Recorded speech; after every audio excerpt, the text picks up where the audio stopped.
꼭 알아야 할 어제의 뉴스. 지난 1월 평창올림픽 남북 단위팀 관련 네이버 기사.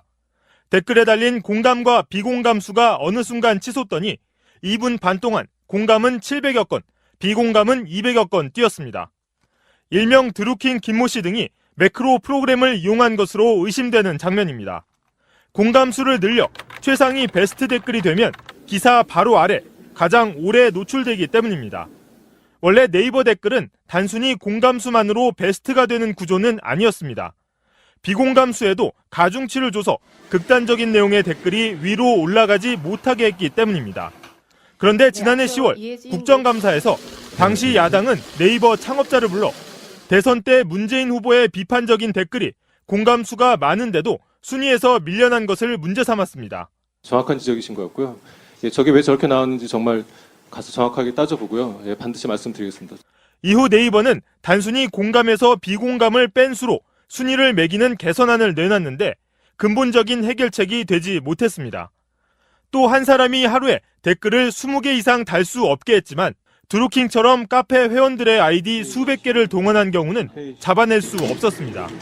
전문가들은 본질적으로 네이버가 고객을 붙잡아두려고 자극적인 댓글 경쟁을 방치한 게 문제라고 지적합니다. 구글과 검색 엔진 경쟁을 하는 건 이미 포기한 지가 옛날이에요.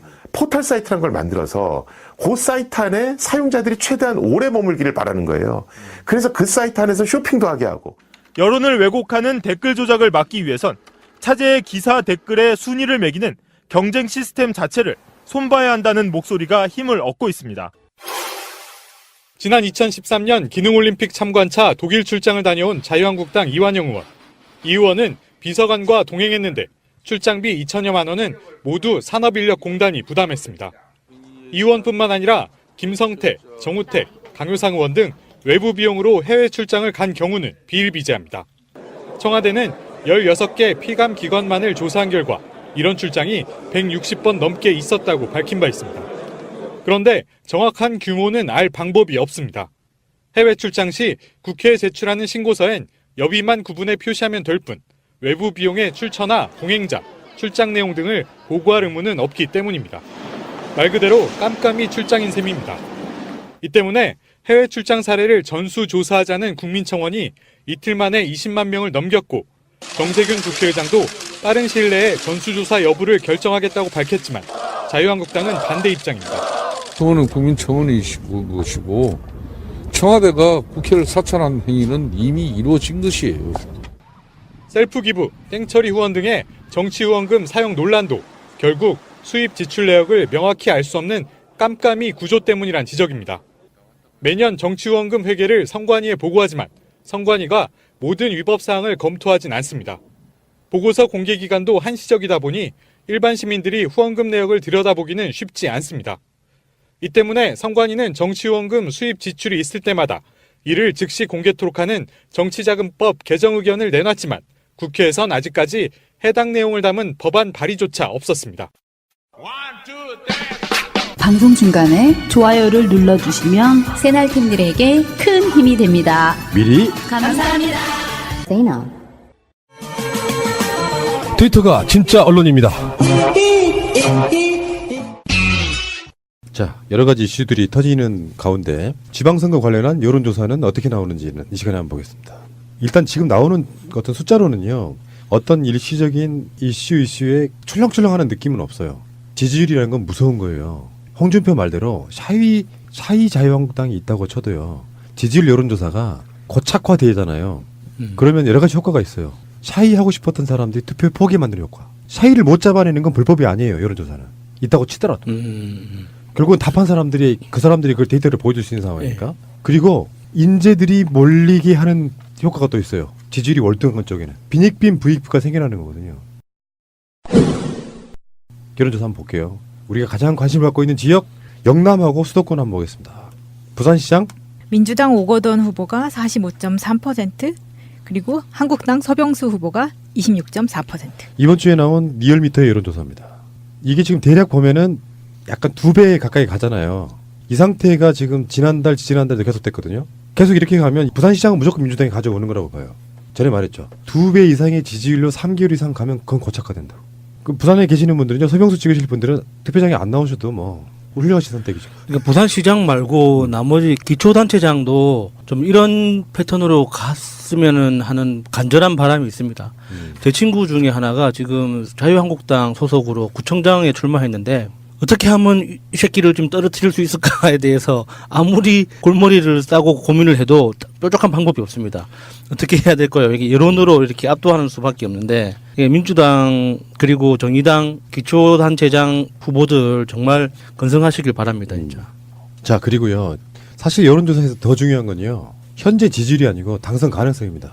당선 가능성 조사에서는 오거돈 후보가 49%, 서병수 후보가 28.1%로 21% 정도 차이가 납니다. 더 벌어졌거든요. 아까 제가 말한 그 효과예요.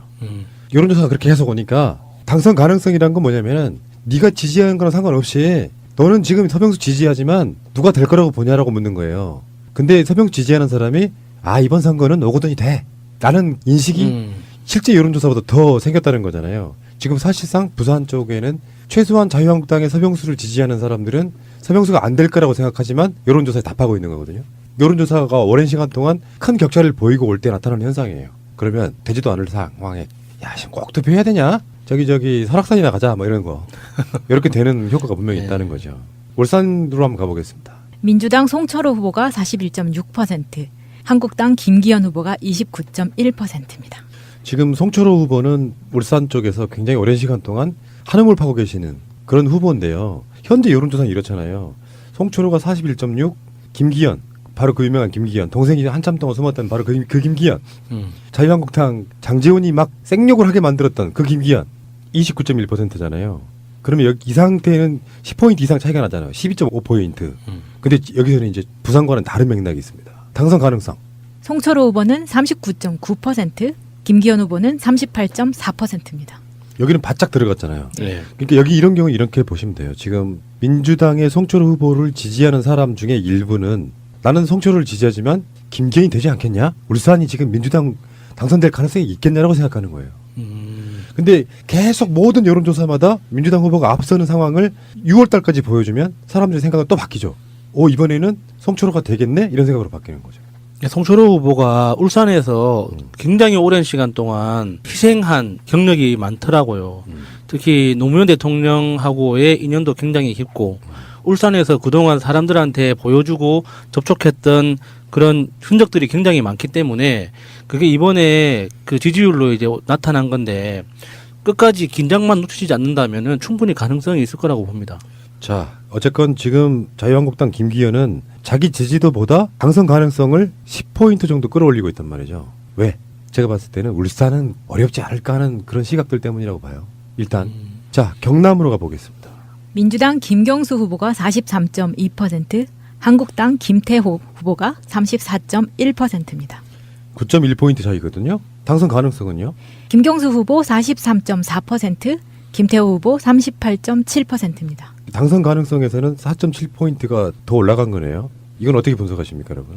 좀 놀랐어요. 김태호라는 사람에 대한 지지도가 34%나 나온다는 게 이게 아무리 경남이라고 하지만 김태호가 보여줬던 그 경남도지사 시절, 김태호가 경남도지사를 했던 그 시절의 경남도정, 그리고 홍준표가 경남도지사를 했을 때의 경남도정을 겪은 사람들이 그거를 두 눈 시퍼렇게 뜨고 보고 겪었던 사람들이 세상에나 34%나 지지한다는 게 저는 좀 납득하기가 힘드네요. 이게 도대체 이게 뭐라고 해석해야 될지 모르겠습니다. 진짜 같은 이 하늘 아래 사는 사람이 맞나 싶을 정도네요. 보통 그 선거 여론조사에서는 기본적으로 패턴이 어업을 하시는 분들, 농업을 하시는 분들, 임축산업을 하시는 분들이 대부분이 자유한국당 지지율이 높게 나옵니다. 그런데 이 경남이라는 지역의 특성이 대도시 빼고는 경남이 많은 해안가, 섬, 그리고 농촌 지역이 많이 발달해 있거든요.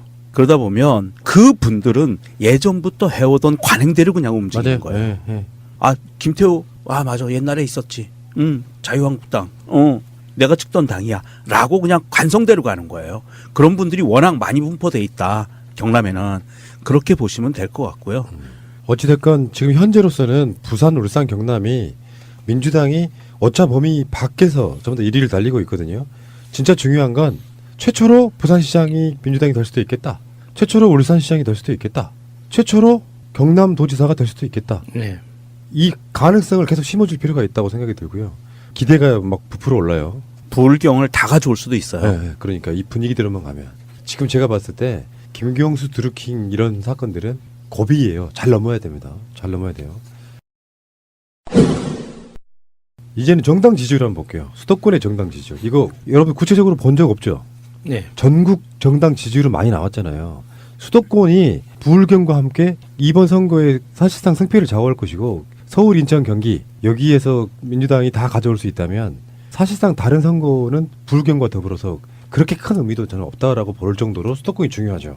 그럼 한번 볼게요. 왜냐하면 수도권은 민주당 후보가 3개 지역의 광역단체장을 가져오는 문제가 아니고 얼만큼 풀뿌리까지 민주 세력이 당선될 수 있느냐랑 연관이 된다고 보거든요. 내가 투표할 때 김문수 서울시장 찍어놓고 내가 아는 후보가 아닌 상태에서 모르는 사람인데 민주당 기초 의원을 찍을 수는 없을 거예요. 그러니까 나는 인간적으로 예를 들면 박원순 시장이 최종 후보가 된다면 박원순을 시장을 찍었는데 동네에서 자유한국당 소속으로 나온 뭐 아는 인사가 기초 의원으로 나왔어요. 그건 찍을 수 있는데 이런 부분하고 좀 연관이 있다고 보는데요. 전체 지지율 한번 볼게요. 이번 주에 나온 리얼미터. 더불어민주당이 50.4%, 자유한국당이 21.9%, 바른미래당이 5.7%, 정의당이 4.2%, 민주평화당이 3.3%를 기록했습니다. 그래서 보니까 민주당이 대구 경북을 제외하고는 1위 이런 거고요. 과반의 힘이네요. 더불어민주당 이하 다른 당 지지율을 다 합쳐도 50이 안 되네요. 그래서 서울, 인천, 경기의 수도권 지지율 한번 볼게요. 지금 여러분 잘들 기억하세요. 전국 지지율은 민주당이 50.4%입니다. 수도권 정당 지지율은 민주당이 53.8, 한국당이 16.6, 바른미래당이 6.9, 정의당이 4.3, 평화당이 2.6%입니다. 그러니까 민주당은 50.4였는데 수도권에서는 53.8이고 자유한국당은 전국에서 21.9였는데 수도권에서는 16.6이라는 소리죠. 경쟁력이 확 떨어지죠. 그러니까 전국 평균보다 3.4% 높고 수도권에서 자유한국당은 전국 평균보다 5.3% 낮다. 우리나라 인구의 절반이 수도권에 있죠. 심지어요. 부산하고 인천하고 인구 차이가 이제 50만 정도밖에 안 나답니다. 네, 부산에서 인구가 굉장히 많이 빠졌죠. 그렇다 보면은 수도권 과밀 현상이 지금 더 확대되고 있는 부분이고 서울에 사시는 분들이 경기도까지는 빠져나가지만 다른 지역으로 나가지도 않아요. 그 인구 자체가 그런 식으로 구조가 되어 있는 상태. 근데 재밌는 게 하나 있습니다. 그러니까 수도권에서의 자유한국당과 민주당의 지지율 격차가 37.2%예요. 사실은 게임 끝난 거지. 저는 그래서 조금 더 걱정되는 부분들이 있습니다. 우리 민주당 지지자들이 너무 선명성 경쟁을 하는 것 같아서 저는 그게 좀 걱정스러운 게 있어요. 사실 당내에서 내가 지지하는 후보가 아니라고 해서 적대시할 필요는 없는 거거든요. 그거를 당내 경선 때문에 목숨 걸고 싸울 필요가 없는 거잖아요. 다 함께 살려고 당내 경선을 하는 건데 서로를 죽이기 위해서 당내 경선을 하는 게 아니잖아요. 그런데 이게 당내 경쟁 자체가 너무 격화되다 보니까 지금 전체 큰 그림에서 봤을 때 방금 우리가 이야기했던 여러 숫자로 증명되는 이런 지지율 자체를 오히려 깎아먹을 그런 리스크가 너무 커지고 있는 것 같아요. 그래서 서로를 비난하면서 보통 뭐 우리가 일상적으로 내부 총질이라 그러죠. 그런 걸 하면서 내가 더 이 후보를 선명하게 지지한다는 걸 스스로 증명하기 위해서 전체 판을 좀 흐리는 그런 현상들이 너무 많이 보여서 저는 이렇게 지지율이 높게 나올수록 더 마음이 불안해요. 그래서 이게 결국에는 투표장에 갔을 때 사람들이 망설이지 않고 그 민주당 후보를 찍을 수 있어야 되는데 너무 이 판이 지저분해지기 시작하면 투표장에 가는 일 자체를 망설이게 되지 않을까. 그래서 이 지지율 자체가 선거로 표출되지 않으면은 의미가 없는 거잖아요. 그러니까 제가 항상 드리는 말씀이잖아요. 인간은 내가 맞다는 걸 증명하기 위해서 부단히 노력해요. 정치 행위에 있어서 마찬가지라고 생각이 들거든요. 그래서 내가 지지하는 후보를 위해서 같은 당 사람인데도 상대방을 악인화시켜. 그게 흔히 말하는 네거티브란 말이에요. 당이 하나다라는 인식을 좀 갖는 것도 중요하다고 생각이 들고요. 자, 어쨌건 재밌는 것 중에 하나는 이런 거예요. 직업별 정당 지지율에서 민주당이 다 우세하긴 하지만 유일한 분야에서 자유한국당이 뒤지는 분야가 있습니다. 농림어업 분야의 정당 지지율은 민주당이 27.8, 한국당이 35. 농민의 아들로서 이런 건 진짜 열받아요. 이 직업별 상세 지지율을 보면 사무직은 민주당이 60.7, 자유당이 14%고요. 노동직은요, 민주당 51.1, 자유당 19.7, 가정주부는 민주당 46.5, 자유당 24.9, 자영업은 민주당 47, 자유당 29.4, 학생은 민주당 52.3, 자유당 16.4, 무직인 경우에 민주당 37.7, 자유당 26.2, 기타로 분류되는 건 뭔지는 모르겠는데 민주당 49.1, 자유당 21.5 이렇게 나왔습니다. 지금 통계가. 이게 저는 원인 중에 하나는 뭘로 보냐면은 시골에 가면 있는 그 새마을운동 같은 네트워크나 네. 정당 조직들 중에 당원 이런 부분들이 꽤 작용할 거라고 보거든요. 네. 그러니까 실제로 지방선거 같은 데를 보면 지금 정당 지지율하고는 다르게 조직 싸움인 경우가 꽤 많아요. 읍면단위 이런 시골로 내려갈수록. 근데 일단 내가 자유한국당에 가입돼 있는 당원인 것 같은 경우에는 그냥 묻지마 투표하고 지지하는 것도 자유한국당일 가능성이 높은 거죠. 아마 도시에서는 그게 안 먹히는데 네. 시골 지역 가면 먹힌다. 근데 이게 약간 뜬금없는 소리일 수도 있는데 농림업 분야에 계시는 그쪽 분야에 종사하고 계시는 분들의 감정적인 내면을 들여다볼 때 이 진보 진영, 민주 진영에 있는 인사들에 대해서 좋은 감정이 없을 수밖에 없는 게 예를 들어서 우리의 어떤 먹거리에 대한 사회적 이슈가 생겼을 때 예를 들어서 뭐 살충제 계란이라든지 뭐 후쿠시마산 생선이라든지 뭐 농약 문제라든지 이런 이제 여러 가지 먹거리 관련된 문제가 생겼을 때 친환경 그리고 유통에 대한 문제를 부각시키거든요.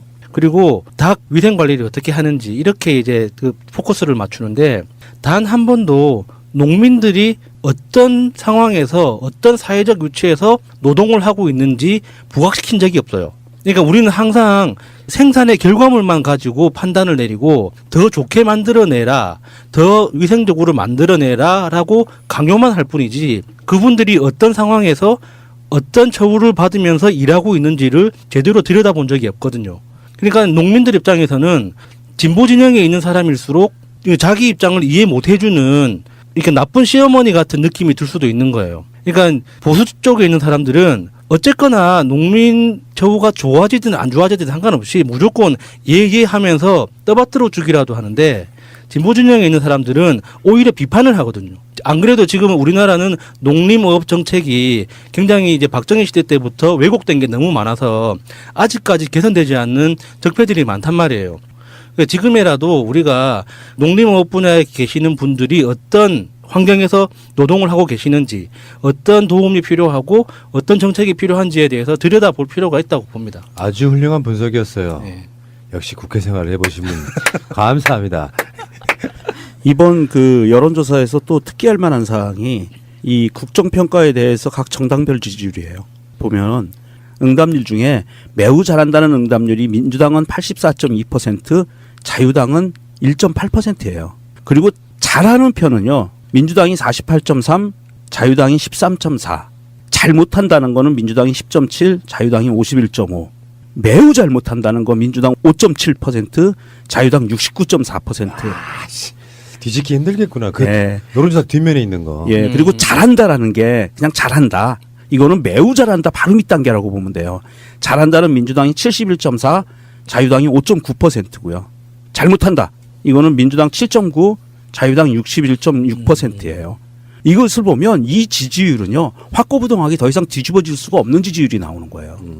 그러니까 기대가 큽니다. 이번 지방선거 어떻게든지 단순한 지방 권력의 교체가 아니고요. 문재인 정부의 개혁 작업의 가장 중요한 원동력이랄까요? 이게 될 수밖에 없는 그런 선거겠죠. 만약에 문재인 정부가 지지율 때문에 부풀려져 있는 그 부분도 있잖아요. 압승할 것이다. 근데 예상으로 압승이 아닌 경우도 진 경우가 돼버려요. 반전의 효과 때문에. 그래서 이번 선거는 수도권 쓸고 부울경도 쓸고 많이 내주면 대구 경북 정도만 내주는 방식의 선거전 결과가 나왔으면 좋겠습니다. 그리고 지자체나 이런 데는 훨씬 많이 뽑히면 좋겠지만 지방선거의 인식이라는 그건 별로 없는 상태라서 어쨌건 현명한 선택이 있으시기 바라고요. 안녕하세요. 영화로 배우는 인문학 박희정입니다. 안녕하세요, PD님. 예, 안녕하십니까. 네, 안녕하세요, 한쌤. 네, 반갑습니다. 네, 공기 숨쉬기도 참 힘들어요. 어떠세요? 마스크 꼭 착용하고 다니시죠? 아, 그게 굉장히 귀찮은 게 제가 이제 밖에 돌아다닐 때는 안경을 쓰거든요. 근데 마스크를 쓰면은 안경에 뭐가 끼잖아요. 맞아요. 안 보이게. 그것 때문에 굉장히 불편해 잘 안 쓰게 되는 그런 부분이 있죠. 근데 써야만 하는 진짜 오늘도 미세먼지 나쁨 이렇게 떴더라고요. 근데 담배를 피우는 입장에서는 담배를 끊는 게 우선이라는 생각이 좀 들긴 해요. 그리고 아마 내 폐는 상당히 많이 망가졌을 거라는 생각 때문에 사실 미세먼지에 대한 두려움이 사실 없는. 하지만 그 모든 환경적으로 나쁜 요인들은요, 가장 위험한 게 노약자들이에요. 어린아이들, 네. 나이 좀 드신 분들, 그렇죠. 어떤 질병이 있으신 분들, 이런 분들은 꼭 착용하시기 바라겠습니다. 저는 항상 이제 궁금했던 게 미세먼지 나쁨이라고 나오면 집에도 창문을 열지 말아야 되나 이제 그런 고민을 좀 했었거든요. 그건 말이 안 되죠. 제 생각엔 그래요. 실내 미세먼지가 좀 덜할 수는 있는데 어차피 공기는 순환하게 돼 있잖아요. 근데 그걸 필터로 거르지 않는 한 어디론가 공기는 들어오는데 그게 차이는 조금은 있을 수 있는데 어차피 미세먼지는 우리 공기 중에 섞여 있는 거 아닐까요? 만약에 공기가 들어오지 못하게 창문을 다 닫고 있으면 실내에서 나쁜 공기는 어떡할 거예요? 그러니까요. 그래서 문을 열지 말라 그래가지고 한참 고민을 하다가 그럼 어떻게 해야 돼? 살짝만 열면 되나? 전에 어떤 교수가 이야기한 거 들어보니까요. 그러더라도 실내에 있는 공기보다 밖에 있는 공기가 훨씬 더 좀 낫다고 이렇게 이야기를 하더라고요. 그래요? 오. 네. 그래서 창문을 제가 조금씩 열기 시작했습니다. 진짜 이거 인간의 업보예요, 업보. 그렇죠? 그러니까 우리가 보통 뭐 흙바람이 부는 정도는 미세먼지라고 하지 않잖아요. 맞아요, 항상. 근데 초미세먼지 이런 건 인간이 만들어낸 거예요. 이거는 인간 스스로가 셀프로 자기들을 죽이고 있는 이런 거거든요. 저는 지난주에 간단한 수업이 하나 있었어요. 그래서 북한에서 오신 분들, 제가 지난번에도 한번 얘기를 했는데, 그 실생활 수업, 한국어 수업 이런 게 있어가지고 그분들을 만났는데, 그분들한테 제가 대한민국 하면 뭐가 떠오르세요? 이렇게 질문을 던졌어요. 그랬더니 가장 많이 나온 답변이 뭔지 아세요? 혹시 미세먼지예요? 미세먼지. 진짜? 마스크. 마스크. 정말 한국 사람들 마스크. 북한에는 없었대요. 그러니까 이런 게 있죠. 그 미세먼지는 중국발 요인과 국내발 요인이 분명히 있어요. 네. 이제 중국이 엄청 더 많다고 주장하시는 분도 있는데 계속해서 그런 이야기들은 나오고 있거든요. 그러니까 그 어떤 그 실험에 의해서 그래서 뭐 화력 발전소를 멈춘다거나 자동차를 이부제를 한다거나 뭐 여러 가지 것들이 있잖아요. 근데 그런 것들이 복합적으로 작용하는 부분이기 때문에 실제로 미세먼지라고 하는 거를 우리가 좀 경각심을 좀 가져야 될 필요가 분명히 있어요. 누구누구 탓만 할 수는 없다 이런 얘기죠. 맞습니다. 네. 그래서 저도 그렇게 심각하구나. 전부 마스크 쓰고 다니고 다시 한번 생각을 해봤네요. 그리고 상술의 하나일 수 있는데 깨끗한 산소 공급해준다는 산소 캔도 나왔어요. 근데 미세먼지 관련 시장에서 거론되는 그런 틈새 상품 중에 하나인데 아직은 그런 상황은 쓸 상황은 아닙니다. 자, 지난주 우리 영화 했던 거 기억하시죠? 영화 김대승 감독님. 제가 대승불교라고 했더라고요. 그랬어요? 경대승. 네. 김대승 감독님의 이병헌, 이은주 씨가 함께했던 추억의 영화 번지점프를 하다. 네. 그 영화에서 마지막 음악도 역시 좋았습니다. 그게 김연우의 그대는 아름다운 여인. 예. 좋더라고요. 그리고 왠지 우리 환생을 믿을 것 같은 마차님이 오늘은 부재시네요. 그러네요. 환생, 기독교에서는 환생을 믿지 않죠, 한쌤. 기독교에서는 환생이 아니라 이제 심판을 받아서 천국으로 가느냐, 지옥으로 가느냐, 이제 이렇게 이야기를 하는데요. 내세죠, 내세. 예. 그래서 이제 죽음과 환생이라는 그러한 영원한 법칙을 깨닫지 못하는 한 그대는 어두운 지구 위를 헛되이 스쳐 지나가는 나그네에 불과하리라 이렇게 괴테가 이야기를 했습니다. 그래서 이 환생에 대한 믿음이 아시아 종교와 철학의 중요한 특징으로 현대 종교 운동뿐만 아니라 고대 중동의 몇몇 종교, 만이교, 영지주의, 원시 종교의 종교적 철학적인 그런 사상이 나타나거든요. 근데 환생을 믿는 종교로서는 이제 힌두교가 있고 자이나교, 불교, 시크교가 있습니다. 이 종교들은 바로 이제 카르만이라 그러는데 행위라 그렇습니다. 이 공통된 교리와 인과 법칙을 주장하는데 사람이 현세에서 하는 행위가 내세에서 그 결과를 거두게 될 것이라고 하죠. 그래서 힌두교는 사람이 해탈의 진리를 깨우침으로써 이 모크사라 그러는데 모크사가 무슨 뜻이냐면 해방, 해탈 이런 뜻이거든요. 이 모크사를 얻게 될 때까지 환생이 계속된다고 합니다. 시크교는 힌두교의 관점을 근거로 해서 여러 존재 안에 환생되어 오던 영혼들이 최후의 심판이 끝난 뒤에는 신 안으로 흡수될 것이라고 믿고 있습니다.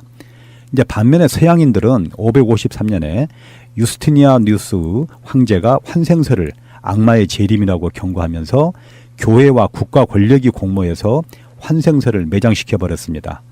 그들은 바로 인간의 구원이 각 개인에게 달려 있다는 사상 때문에 자신들의 권위가 도전받는 것을 두려워했습니다. 그래서 미국의 유명한 정신과 의사인 이안 스티븐스의 저서 윤회를 암시하는 20가지 사례에 소개된 내용 하나를 보면요. 인도에 사는 3살 소녀 수안라다라는 이런 소녀가 있는데 이 소녀가 3살 되던 해에 전생의 남편과 아들을 기억을 해냈어요. 그래서 그거를 수소문해가지고 찾아냈습니다. 그런데 실질적으로 그 사람이 그 동네에서 살았다는 것을 확인을 한 적이 있습니다. 그래서 여기 이분이 지은 책에 보면 그 내용이 상세하게 나와 있거든요. 그래서 우리가 환생 그러면 사실은 전혀 부정할 수도 없고 과학적으로 증명이 안 돼 있기 때문에 이거는 믿을 수가 없다라고 이야기하는 분들 계시는데 사실은 어떤 신적인 권위라든가 그러한 기적 같은 경우는 과학적으로 분석할 수 없는 그러한 내용들이죠. 사실 저도 그런 걸 체험을 했으니까요. 아, 그래요? 네네. 어떤 체험이세요, 선생님? 방송이 적절한지 모르겠는데 그러니까 병고침이라든가 아니면 전자제품이 그렇게 기도하면 돌아가고 되는 것. 네. 저는 그런 체험을 직접 했기 때문에 네. 목사님이십니다. 네, 정말로요. 아니 근데 저는 왜 막 태어났는데 2살, 3살 됐는데 피아노를 너무 잘 친다거나 그림을 너무 잘 그린다거나 이러면 이제 환생에 대한 얘기가 돌고 이런 게 있어서 내가 경험해보지 못했지만 환생이라는 게 있긴 있나? 이제 이런 생각은 했었거든요. 그 우리가 전에 했던 그 약속 영화에서도 그게 나오잖아요. 자기가 차를 타고 가는데 어디서 많이 번듯한 그런 게 다음에는 뭐가 나오겠다 했는데 계속 한 6번째까지 계속 나오잖아요. 그렇죠. 네, 그래서 우리가 전전 시간에 아마 약속에서 그 방송을 했던 것 같은데요. 그러니까 자기는 전혀 가보지 않은 생소한 첫 길인데 차를 타고 가는데 다음에는 뭐가 나올 것이다. 다음에는 뭐가 나올 것이다. 이런데 정말 그게 계속 6번째까지 계속 반복되는 가본 아주 것 익숙한 같은. 그렇죠. 예. 맞아요. 알 수가 없습니다. 그리고 제가 이렇게 자료를 찾다 보니까 우리 번지 점프를 하다잖아요. 지난번에 했던 영화가. 근데 영화 감독 스티븐 스필버그 감독이 애장하고 있는 그림 중에서 하나가 이게 절벽에서 뛰어내리기 직전에 그런 소년 이런 그림을 애장하고 있대요. 그래서 왜 감독이 갖고 있나 이렇게 물어봤더니 항상 무슨 영화를 찍을 때마다 무슨 일을 할 때마다 그 일을 앞두고 그 두려운 마음이 여전하대요. 그래서 내가 저 그림을 보면서 마음을 다지고 풍덩 뛰어내려서 열심히 해야겠다. 그 마음이 꼭 제 마음 같네요. 제가 수요일만 되면 이 방송 녹화할 때 꼭 그런 심정이거든요. 그래서 무수히 마음속으로 기도를 많이 합니다. 왜요? 네. 우리 오늘 마차님이 일이 있으셔서 부재를 해서 이번 주 인문학과 박스오피스 소식은 패스하죠? 영화로 배우는 인문학, 영인아가 선택한 37번째 영화는 비포 선라이즈입니다. 네. 두 남녀가 낯선 도시에서 만나 돌아다니며 얘기 나누는 영화입니다. 어떻게 보셨습니까? 글쎄요. 청춘 시절에는 이런 판타지가 좀 있죠. 사실. 왜 비슷한 예로 우리가 고속버스 같은 걸 예전에 타게 되면 혼자 타면 옆자리에 예쁜 아가씨가 앉으면 좋겠다. 이런 거. 기차를 타거나 고속버스를 타거나 그럴 때 이런 판타지가 있는데 현실에서는 잘 안 일어나요. 생각보다. 왜 그런 줄 아세요? 왜요? 상대에 대한 자신감이 없기 때문에 말을 거의 걸지를 못해요. 서로가. 그래요? 작업의 정석 이런 건데 네. 여행이 길잖아요. 네. 여자가 상대방에 대한 거부감만 없으면 꼭 남성이 아니더라도 친구의 어떤 말동무의 벗으로서 말을 받아줘요. 그렇죠. 근데 거리가 짧아. 여자는 거기서 쉬운 사람이 되고 싶지 않아요. 그러니까 어떤 액션도 취하지 않고 남자 입장에서도 여자가 이렇게 표정이나 어떤 행동으로 딱 벽을 만들어 놓으면 1시간, 2시간 동안 작업하려고 상대방한테 말을 걸겠어요. 그러니까 그런 관계가 소통이 잘 안 되는데 이게 이제 긴 여행, 이런 거는 이제 유럽이나 기차를 오랫동안 타고 가야 되는 이런 상황에서는 이런 일들이 비일비재하게 일어나겠죠. 실질적으로. 예. 그렇게 얘기 들으니까 진짜 우리나라에서는 좀 물리적으로 시간이 너무 짧아서 혹시 그런 작업 당해보신 적 있으세요? 없어요. 아니, 우리 이번 주에 이 영화 한다고 미리 영화를 보기도 했고, 저 이 영화 되게 좋아하거든요. 그래서 제가 지난번에 저 비포 선라이즈 꼭 한번 해보고 싶어요. 그랬더니 우리 PD님이 원나잇이잖아. 이랬거든요. 아, 그랬었지. 아, 미안하네, 진짜.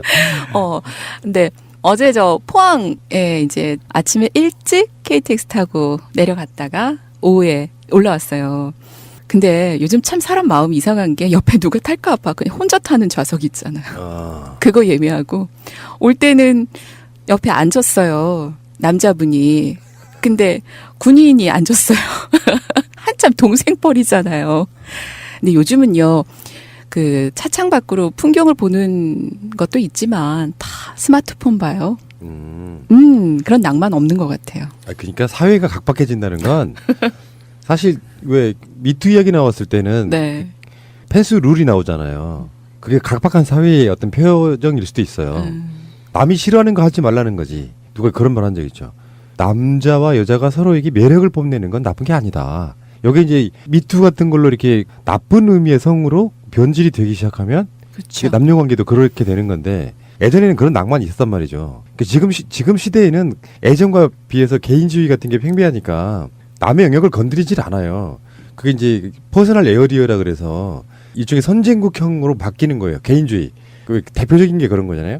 마트를 갔는데 마트에 가면 큰 대형마트 가면 십자로 있잖아요. 십자로를 내가 지나가려고 하는데 누군가가 가로질러 가면서 내 진로를 방해하잖아요. 네. 근데 외국인들 같은 경우에는 그게 미안하다고 쏘리하고 지나가요. 네네. 외국인은 다 그렇지는 않지만 중국인은 안 그래요. 근데 그만큼 자기의 개인적 영역이 중요해요. 나도 그 영역을 침범하지 않으려고 하고 그 사람도 들어올리지 않으려고 해요. 그게 점점 일상화 돼가는 거예요. 요 지하철 한번 타보시면 아시겠지만 지하철 타면은 가장 먼저 앉는 자리가 어떤 자리인지 아시죠? 어떤 자리예요? 맨 끝에? 맨 끝에. 네. 이유가 뭘 거라고 생각하세요? 양쪽으로 이렇게 있으면 불편하니까? 그게 퍼스널 에어리어의 원칙과 좀 관련이 있는 거예요. 네. 양쪽 다 침범받기 싫은 거야. 한쪽이라도 내 공간을 확보하고 싶은 거예요. 그런 심리 같은 거거든. 그러니까 사실 고속버스나 기차나 옆자리에 바로 옆자리에 누군가가 딱 붙어 앉는다는 것 자체가 좀 불편한 부분이 분명히 있죠. 근데 갈수록 더 불편해질 거예요. 사회가 개인주의화 돼가기 때문에 그래요. 근데 우리들 청춘 때는 그런 느낌이 그쵸. 10번 고속버스를 탔는데 네. 서울 오르락내리락 하면서 그중에 비슷한 또래의 아가씨가 앉는 경우는 한 번 있을까 말까요. 항상 나이 드신 분들이나 제일 힘든 건 일반 고속버스를 탔는데 등치가 엄청 크신 분이 내 옆에 앉을 때 진짜 불편하겠다. 근데 그런 거는 일종의 추억 같기도 해요. 나이 먹으니까 그런 것들이 별로 의미가 없어. 이제 지금 어떤 상황이 앉으면 옆자리에 아가씨가 앉거나 여자분이 앉으면 더 오히려 불편하더라고요. 그냥 오해받는 게 싫어서요. 그런 경우 되게 많아요. 맞아요. 저도 이제 과거에 젊었을 때 고속버스 타고 이제 한 4시간 반 정도 이렇게 계속 가다 보면 옆에 저하고 비슷한 아가씨가 앉는 경우는 극히 드물어요. 드문데 이제 되게 중년 아줌마가 대부분 앉거든요. 딱 맞네요. 예. 대부분 맞는데 근데 이제 한 번은 이런 경우가 있었어요. 자기 집에를 가자는 거예요. 그래서 갔어요. 그랬더니 예, 갔더니 피아노 학원을 하는 자기 딸이 있는 거예요. 예. 그러니까 그러니까 나한테 미리 이야기를 해야 되는데 미리 이야기를 안 하고 자기 집에 가자고 나는 그때 아무것도 모르고 그냥 간 거예요. 왜 가요?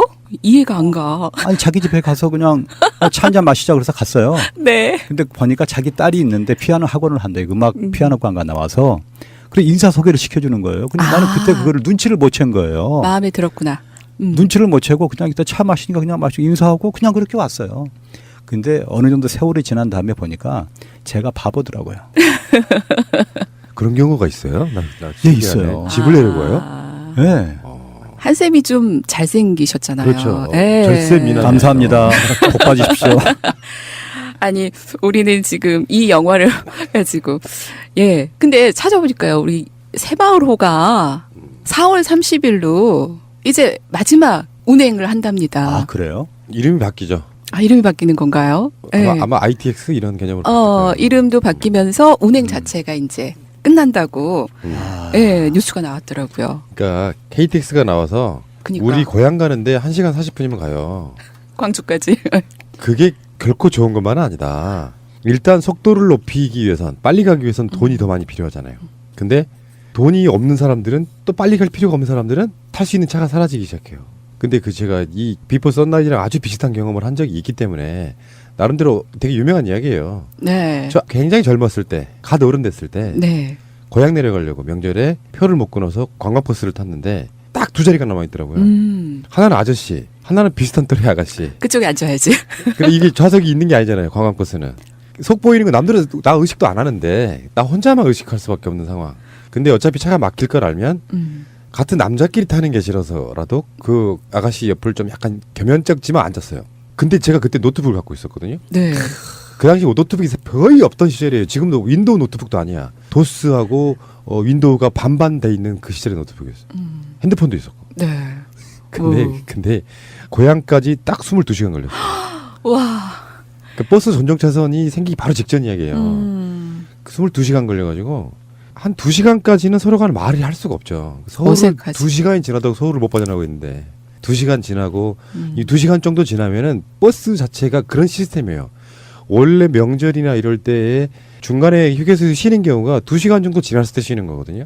사람의 어떤 생리현상 해결하고 이런 것 때문에 그래요. 그렇죠. 네. 서울 빠져나가기도 전에 이제 서울 거의 막 가면 뭐예요. 서울 가장 가까운 휴게소 같은데 들어갈 때 네.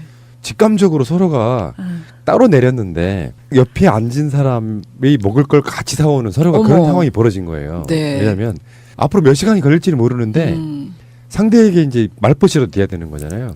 그렇게 휴게소를 아마 제 기억에 한 5번 들렀고요. 와. 우리나라에서 그랬어요. 이 저번 땅덩어리에서. 그러다가 오후에 한 2시쯤 출발했는데 그 다음날 낮 12시에 떨어졌으니까 고속버스에 타기를. 진짜. 그 사이에 지금 기억에도 굉장히 많은 이야기를 했던 것 같아요. 그러니까 전혀 모르는 사람과 이런 정도죠. 비포 네. 선라이즈 나오는 것처럼 아마 두 사람 다가 대부분은 자기가 살아온 이야기를 상당히 많은 부분을 소재를 이야기하면서 시간을 보냈던 것 같아요.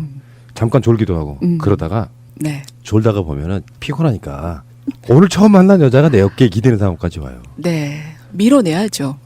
아니 그게 문제가 아니라 여기는 이제 뭔가 좀 설렘도 있고 네. 뭐 등등등 그렇게 하다가 저는 지금 그 아가씨 얼굴도 기억 안 나는데 그럼 내리고 그냥 헤어진 거예요? 들어보세요. 네. 네. 제가 그걸로 글을 써놓은 것도 있어요. 무슨 에세이집에다가. 네. 그러니까 거기 보면은 내 연락처를 주고 싶었는데 내가 이 사람을 만나서 했던 대화들이 당신을 꼬시려고 한 게 아니야라는 과도한 결벽증이 망설이다 연락처를 못 줬어요.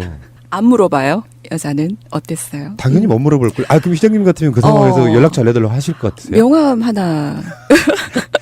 그러니까 그런 느낌 속에 오히려 네. 그 아가씨와 연락이 돼서 만났더라면 또 언젠가는 헤어졌을 거 아니에요.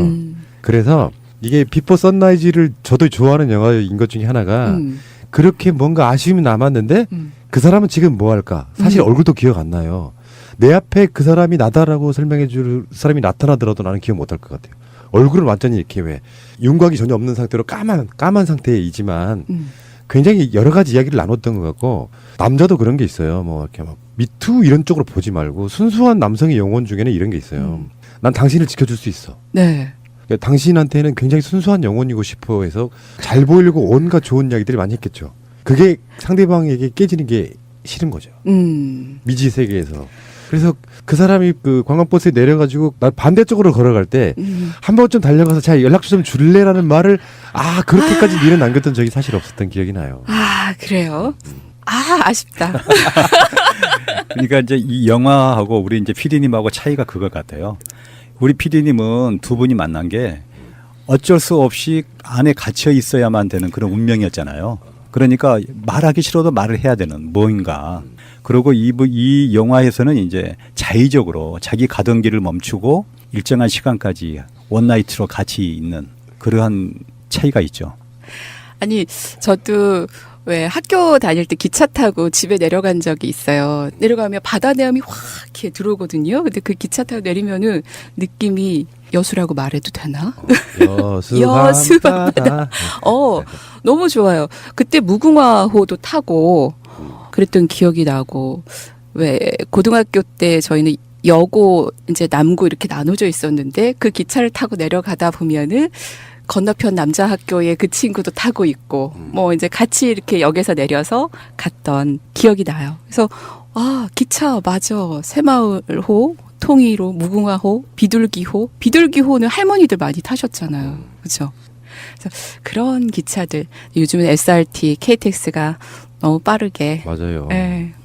그게 중년이 돼서 혼자 어디 여행을 간다면 조용한 산사 같은데 나이는 좀 먹었지만 어렸을 때 첫사랑의 느낌을 간직하는 어떤 여자분을 실제로 그렇게 벌어지는 일은 거의 없어요. 영화 속에서나 나오는 이야기인데 어떤 비련의 여인을 만나서 굳이 뭐 어떤 그 남성 여성적인 이야기가 아니고 친구처럼 대화하고 걸을 수 있는 네. 이런 상상들은 아마 비포 선라이즈에서 젊은 청춘들이 어떤 의미가 됐건 원나잇이라는 개념을 갖고 뭔가 미지의 어떤 여인과 이 대화를 나누는 그런 환상들은 누구한테나 있습니다. 맞아요. 근데 나이를 먹으면서 점점점 포기하게 되죠. 이유가 뭔지 아십니까? 안 되는 게 너무 많아. 이러면 안 돼. 해본 적이 별로 없기 때문에 그래요. 아, 그래요? 실제로 혁명이라는 게 그런 거예요. 박근혜를 끌어낼 때도 제가 했던 이야기 중에 하나예요. 이게 굉장히 힘든 이유 중에 하나가 성공해 본 적이 없기 때문이다. 다만 성공한 적이 있으면 우리나라 역사는 비약적으로 발전한다. 어떤 사람도 끌어내려줄 수 있다. 이런 것처럼 내가 인생에서 그런 식의 만남이 많았던 사람은 늘 그런 꿈을 꾸고요. 나이를 30, 40, 50 이렇게 먹어가는 과정에서 그런 경험들이 거의 없던 사람들은 아, 그것은 그냥 환상일 뿐이구나라고 접게 돼요. 그러니까 서로 간의 관계에 있어서 아예 시도를 아예 안 하게 되는 거죠. 정말 그런 마음을 갖고 있는 상대방이 산사 근방에 나타났다 치더라도 대화를 안 하게 되는 형태로 나이를 먹어가는 거예요. 근데 이게 너무 과하면, 그러고 싶다는 생각이 너무 과하면 나이 들어서 정말 주책맞은 인간이 또 되는 거죠. 그래서 그 적정한 선을 유지하는 게 굉장히 어려운 거예요. 어렵네요. 적정한 선. 네. 아, 즐겁습니다. 옛날 생각이 나네요. 네, 그래서 제가 그 KTX 얘기했잖아요. 근데 4월 30일 저녁 7시 25분 전북 익산역을 출발해서 밤 11시 서울 용산역에 도착하는 게 마지막 1160편 열차이고요. 그리고 벌써 매진이랍니다. 네. 그래서 관광열차로 개조돼서 운행되는 그 무궁화호와는 달리 이 내구 연안이 다 돼서 운행이 끝나면 새마을호는 모두 폐차가 된대요. 네. 아, 추억의 새마을호. 네, 이제 철도 박물관 가서 만날 수가 있습니다. 그 이름이 이제 박정희의 새마을 운동에 유리한 거라면 그렇죠. 역사 속에 들어갈 필요도 있죠. 그렇습니다. 그리고 우리 영화 속으로 잠깐 들어가 볼까요? 네. 오프닝 기차씬에서 독일 부부들이 막 싸우잖아요. 독일어 좀 하세요? 전혀. 그 부부 싸운 내용이 뭔지 아세요? 저 독일어 좀 합니다. 아, 뭐였어요? 남편이 여성 7만 명이 알코올 중독자야. 이런 제목의 신문 기사를 읽다가 아내에게 너도 그 중에 하나야. 라고 얘기를 했어요. 그때 아내가 격분해서 당신이 알코올 중독자야. 라고 또 반박을 했어요. 그랬더니 남편이 뭐라고 했냐면 술 마시는 이유가 있지. 당신이랑 결혼했잖아. 이래서 싸웠어요. 그게 이 감독의 네. 굉장히 중요한 장치 중에 하나가 됐어요. 네. 실제로 만나서 결혼을 하게 되면 이렇게 현실적으로 산다는 걸 보여주는 것 같더라고. 맞아요. 네. 그리고 그 성당 안에서요. 제시하고 셀린이 비엔나를 돌다가 성당 안으로 들어갔는데 성당 안에서 제시는 나는 죽음을 기다리는 노인 같아. 막 이런 얘기를 하고 제시는 나는 어른이 안 되는 13살 소년 같아. 이런 얘기를 하면서 그 퀘이커 교인가요? 네, 퀘이커 교도의 결혼식에 대해서 얘기를 해요. 둘이 1시간 동안 눈만 응시하고 있다가 그 다음에 서로가 이해가 되고 그렇게 되면 결혼식이 성립이 되는 거다. 이런 얘기가 있거든요, 한쌤. 예, 네. 예, 예. 이제 우리 그 영화에서 저도 이제 처음에 보면 대부분 사람들이 뭐 남녀간의 젊은 남녀간의 사랑 이야기다 이렇게 이야기를 하는데 영화를 보시는 분들은 아시겠지만 이 영화는 처음부터 끝까지 인생 철학부터 시작해서 사랑과 성적 욕구와 죽음과 교육과 인간관계에 대한 어떤 서로 간의 이 대화를 나누는 거거든요. 그런데 여기서 이제 중요한 게 남자 주인공 제시가 그럽니다. 퀘이커교의 결혼식이 환상적이라고 이렇게 이야기를 하거든요. 그래서 퀘이커교가 뭔가 그러면 7세기에 청교도 운동의 극좌파 조지 폭스가 창시를 했습니다. 그래서 예수 그리스도께서 직접 가르치고 인도하시니까 특별한 건물이나 성직자가 필요 없다는 것이죠. 그러니까 우리말로 하면은 교회라든가 성당이라든가 또 신부라든가 목사가 필요 없다는 것이죠. 그래서 예수 그리스도의 가르침을 생활 전체에 적용해야 한다는 것을 강조했습니다. 그래서 결혼식에 대해서 제시가 말합니다. 환상적이었어. 두 남녀가 들어와 무릎을 꿇고 모두 말이 없어. 신의 계시를 느껴야 비로소 말을 해. 1시간도 넘게 서로 응시하다가 이렇게 이야기를 하거든요. 그래서 이 퀘이커 교도 결혼식에 참석했던 사람이 이런 이야기를 합니다. 자기가 직접 보고 체험했던 것을 너무나도 감동적이게 글을 썼거든요. 이 40-50명 정도 앉을 수 있는 방에는 접이식 의자가 10여 개 더 배치가 되었다. 화환이나 축의금 접수처, 예식 순서지도 없었다. 신랑과 신부가 한쪽 자리에 앉아서 조용히 침묵하는 것으로 시작되었다. 평소 함께 지내던 친구들과 양가 부모님과 가족들 등 참석자들은 평소 아침 침묵 예배와 다름없이 조용히 앉아 있었다. 신랑은 평소 입던 양복을 입었고 신부 역시 소박한 복장으로 화장도 안 하고 화려한 결혼 드레스도 안 입었다. 아무런 장식도 없고 주례자도 없는 평범한 퀘이커 예배 모습이었다. 한동안 침묵으로 시간이 흘렀고 몇 사람이 일어나서 신랑 신부에 대한 자기 소감을 말하고 앉았다. 참석자들은 이야기를 들으면서 웃기도 하고 다시 조용히 침묵을 지켰다. 조용한 시간이 흐른 뒤에 신랑과 신부가 일어나서 마주보고 서로 짧게 무언가 이야기를 주고받는다. 서로 신뢰하고 사랑하여 결혼까지 할 수 있게 됨을 감사하게 생각한다는 말이었다. 신랑 신부는 보석과 폐물이 아닌 사랑의 약속을 교환하고 다시 앉아 잠시 동안 침묵 시간을 가진 뒤에 옆 사람과 악수하고 인사하면서 결혼 예배는 끝났다. 1시간 정도 걸렸다. 낯선 풍경에 이게 뭔가 싶었지만 조용한 가운데 흐르는 경건하고 감동적인 물결이 가슴속에 느껴졌다. 아, 이것이 진정 성스러운 결혼식일 수 있겠다 하는 생각을 했다. 잡티가 제거된 결혼의 정수를 만나는 느낌이었다. 결혼식은 요란하고 특별한 것이 아니라 우리 일상의 삶 속에서 자연스러운 일이며 조용하고 엄숙한 신비가 있는 것임을 발견했다. 왜 케이커들은 정적 속에서 단순한 결혼식을 하는가? 이것은 하나님만이 두 사람을 결혼시킬 수 있다는 단순한 믿음 때문입니다. 하나님은 결혼의 주례자이며 결혼하는 사람은 오직 하나님의 음성을 듣는데 집중하면 됩니다. 화려하고 요란한 거칠에는 주의를 산만하게 합니다. 퀘이커의 침묵 예배의 단순성과도 맥이 통합니다. 그들은 예배의 본래 목적인 하나님과의 만남을 추구하듯이 결혼하는 사람들은 결혼의 본래 목적을 체험하기를 원합니다. 남에게 보여주기 위한 결혼식이 아니라 자신들을 위한 결혼식을 합니다. 퀘이커들의 단순한 영성은 무엇이든지 본질을 실현하는 것입니다.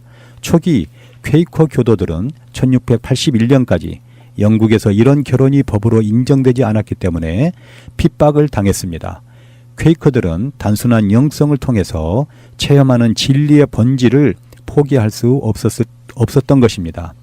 우리나라의 결혼 문화에 대해서도 우리가 한 번쯤 깊게 생각해 볼 필요가 있을 것 같습니다. 맞습니다. 근데 요즘 우리나라 결혼식도 이렇게 간소화되고 성스럽게 진행되는 결혼식 많은 것 같아요. 그러니까 어떤 주류 문화가 있으면은 그 주류 문화에 반하는 또 다른 문화가 생겨요. 이건 아니지 싶은 것들. 제가 지난 주말에도 결혼식에 다녀왔는데 항상 느끼는 건데요. 결혼 공장. 찍어내듯. 딱 찍어내듯이 하는 야, 이렇게 결혼식하고 살아야 되나. 진짜 진정한 의미의 결혼식은 정말 가까운 사람들 많이 부를 필요도 없이 조촐하게 하다못해 좀 예쁘고 소박한 카페 같은 데서 맞아. 서로 자기들만의 격식으로 약속하고 잘 살겠습니다 하면 되는 거거든요. 근데 우리나라는 너무 이게 좀 심해. 하다못해 그 결혼식뿐만 아니라 장례식도 똑같아졌고 그리고 돌잔치 뭐 이런 거 있잖아요. 다 이 공장에 찍어내듯이 천편일률적이잖아요. 네. 어디 빌려서 뷔페 먹고 그리고 헤어지고 이게 뭐야. 우리나라 재미없어요. 그렇게 안 했으면 좋겠다. 예. 그죠? 저희 딸을 시골 교회에서 예식을 했거든요. 그런데 저는 굉장히 좋았어요. 근데 그 뒤에 이제 화려한 그 예식장에 가서 막 이렇게 하는 걸 보면은 사실 좀 마음이 별로 그렇게 딱 들지 않아요. 요게 있잖아요. 손님을 애식을 잡으려고 할 때는 예식장 담당자가 굉장히 그 싹싹하게 굴다가 예식이 다 끝날 때쯤 되면 시간 끝났으니까 빨리 비켜줘요 이런 느낌. 진짜. 그건 좀 아니지. 그러게. 네. 아유. 저도 그런 결혼식 꿈꿔본 적 있었거든요. 네. 그 예쁜 카페나 또는 야외 같은 데 빌려가지고 결혼식 하는 시간에 예식, 그러니까 의식은 짧게 하고 네. 거기서 그냥 같이 파티하고 네. 밤새우고 놀고 이런 거 있잖아요. 맞아요. 뭐 하우스 웨딩 뭐 이런 거 있어요. 예, 젊은 친구들 그런 거 이제 찾아서 하고 하는데 괜찮더라고요. 예. 저도 그 우리 친척 그 딸 결혼식이 있어서 갔거든요. 그래서 이제 강남에 어디라 그래서 찾아갔는데 예식장인 줄 알았어요. 네. 그랬더니 예식장이 아니고 옛날에 단독주택이었어요. 네. 강남에. 근데 좀 큰 집이었더라고요. 네. 근데 거기다가 이렇게 안에 그 건물 안에다가는 이렇게 음식을 이렇게 뷔페식으로 해놓고 정원을 위를 이렇게 아름답게 해갖고 아주 소박하게 그렇게 만들었더라고요. 오히려 그게 더 의미 있고 기억에 남을 것 같아요. 그렇죠? 근데 보니까 형식만 좀 작다 뿐이지 방식은 똑같은 것 같아요. 영화 얘기 잠깐 할게요. 정말 저는 영화는 좋았어요. 낭만적이고 좋다 해보고 싶다. 근데 정말 나에게 저런 기회가 오면 할 수 있을까? 그건 아직도 의문이고 이 영화는 굉장히 저예산으로 제작된 영화예요. PD님. 제가 그러면 이제 감독 이야기를 해서 네. 겸해서 해드리면은 리처드 링클레이터. 나는 이 감독에게서 어떤 여러 가지 천재성을 보거든요. 네. 그러니까 이런 느낌으로 한번 일단 이야기를 해보고 싶어요. 이 사람 자체가 어떤 특정한 영화 사단에서 영화를 배운 사람이 아니에요. 자기 스스로 셀프로 독학한 사람이에요. 그래요? 그러니까 뭐 유전에서도 일한 적이 있고요.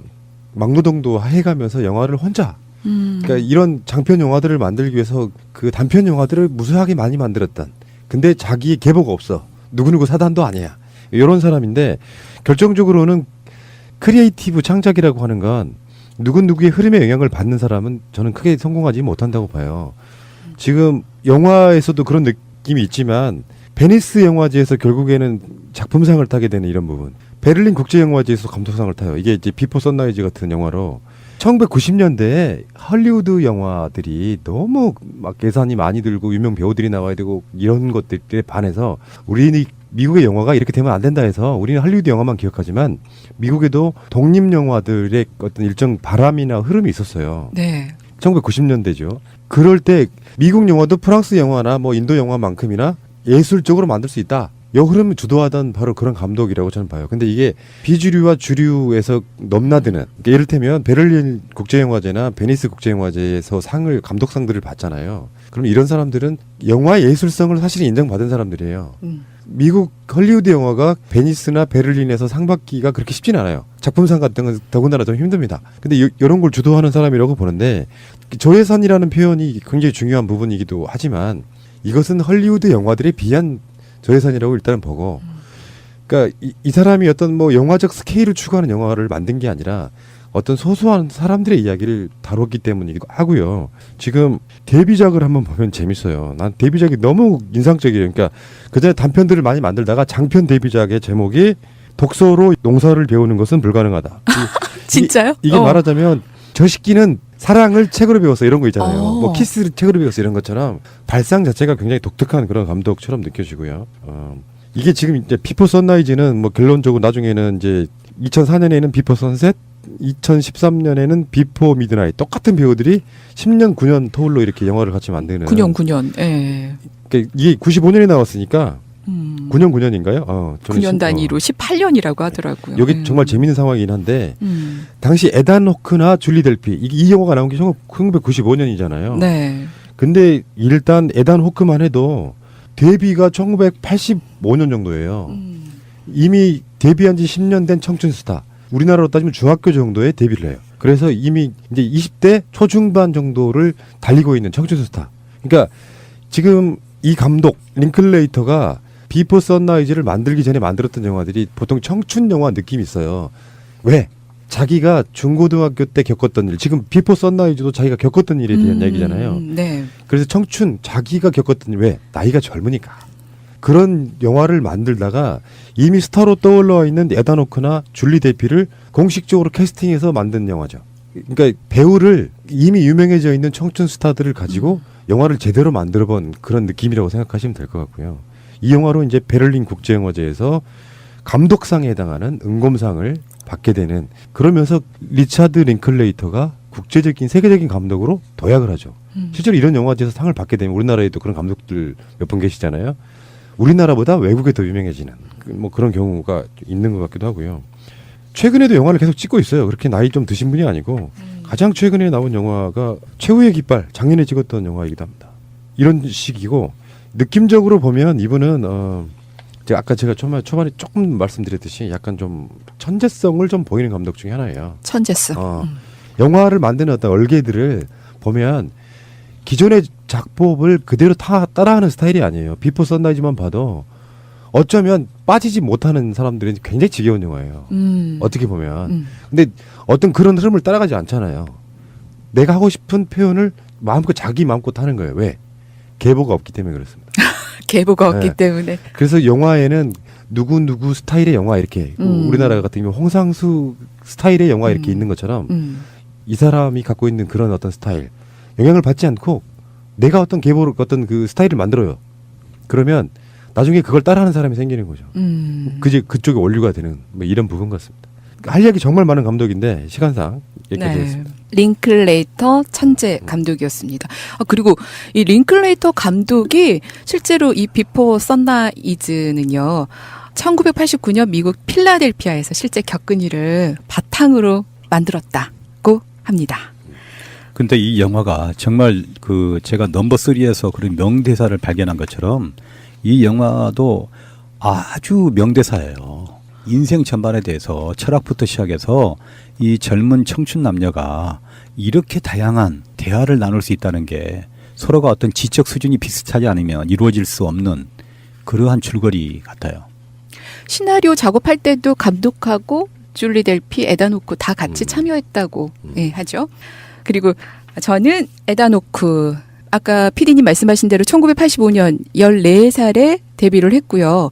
컴퓨터 우주 탐험을 연기했는데 그때 리버 피닉스의 빛에 가려서 조명받지 못하다가 죽은 시인의 사회에서 명문고 학생으로 재조명을 받았습니다. 그러니까 지금까지 뭐 굉장히 큰 유명한 그런 영화는 없지만 30년 가까이 굉장히 꾸준히 연기하고 다재다능한 배우라는 평을 받고 있는데, 지금 에단 호크 영화 배우이면서 또 영화 감독도 하고 다큐멘터리 영화도 찍었어요. 뭐 2014년에 개봉한 피아니스트 세이모어의 뉴욕 소네트라는 다큐멘터리 영화도 있고, 우리가 잘 알고 있는 전 출연진이 12년 동안 함께 만든 영화 보이후드에서도 아빠, 철없는 아빠 역을 했었죠.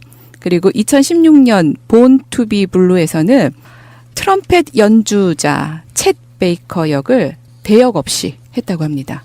수준급이래요. 그리고 가장 최근에 에단 호크를 우리가 볼 수 있는 영화는요, 작년 7월에 개봉한 내 사랑입니다. 보셨나요? 이 캐나다 노바스코시아 출신의 민속화가 모드 루이스와 그녀의 남편 에버렛의 얘기인데 남편 역을 했죠. 영화 굉장히 감동적이었거든요. 자, 그리고 제가 좋아하는 줄리 델피, 비포 선셋 2편에서 줄리 델피와 에단 호크도 만나잖아요. 9년 후에. 근데 그때 노래를 하더라고요. 그래서 가수로도 데뷔한 배우고요. 미국, 프랑스 이중 국적을 갖고 있는 프랑스 대표 배우입니다. 14살에 탐정으로 데뷔했나요, 진짜. 탐정이라는 영화로. 그리고 유로파로 프랑스에서 미모와 연기력을 통해 아주 대표 배우로 성장을 했고, 뭐 사랑과 슬픔의 여로, 삼총사에서 콘스탄스 역 조연으로 나왔지만 굉장히 강렬한 인상을 줬고, 킬링 조이, 또 세 가지 색, 블루, 레드, 화이트 중에서 화이트에 출연을 했습니다. 가장 유명한 영화는 비포 3부작이고요. 지금 각본가, 가수, 영화 감독으로 활발히 활동 중입니다. 비포 미드나잇에서 이미 이제 부부로 살고 있기 때문에 거기까지만 하면 좋을 것 같아요.